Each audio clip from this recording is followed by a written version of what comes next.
Agora, Estados Unidos e Irã encerraram a segunda rodada de negociações nucleares, que aconteceu em Genebra, na Suíça. O ministro das Relações Exteriores iraniano disse que houve progresso entre os dois países, mas que ainda há trabalho a ser feito. Priscila Yazbek, com essa vista maravilhosa dos estúdios da CNN em Nova York, conta pra gente que avanços foram esses e as tensões diminuíram,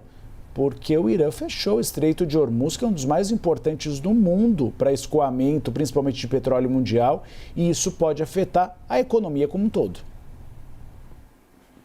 Exato, Uribe. Boa tarde a você, a todos que nos acompanham. Aparentemente, as tensões se reduziram com essa sinalização feita pelo ministro de Relações Exteriores do Irã, o Abbas Araqchi. O petróleo chegou a cair depois da alta de ontem, então a situação parece um pouco otimista, pelo menos pelas declarações que ele deu nesse momento. E a principal declaração foi que ele disse que os princípios orientadores centrais para um possível acordo foram alcançados nessa segunda rodada de conversas que aconteceu em Genebra, na Suíça, depois daquela primeira rodada que aconteceu na sexta-feira retrasada em Omã, e ele disse que a fase de redação e elaboração do acordo será mais difícil. Então ele falou que as conversas foram mais sérias, descreveu as conversas como positivas, mas também, por outro lado, falou que um acordo não vai ser alcançado rapidamente. Ele também disse que a próxima data de uma rodada de negociações ainda não foi definida, mas ele falou que o Irã está esperançoso de que vai poder concluir esse trabalho em breve, dedicar tempo a ele, mas independentemente disso,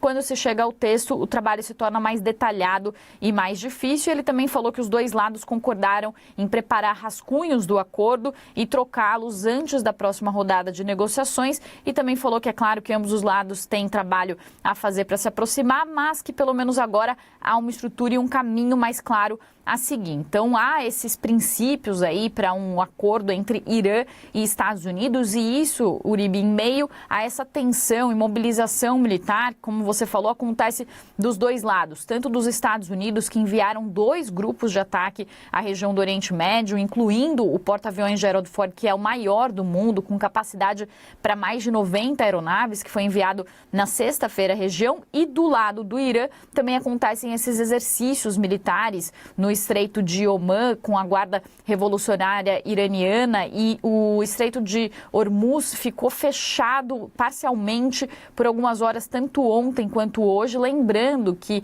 essa é a principal rota para a exportação de petróleo do mundo, responsável por 1/5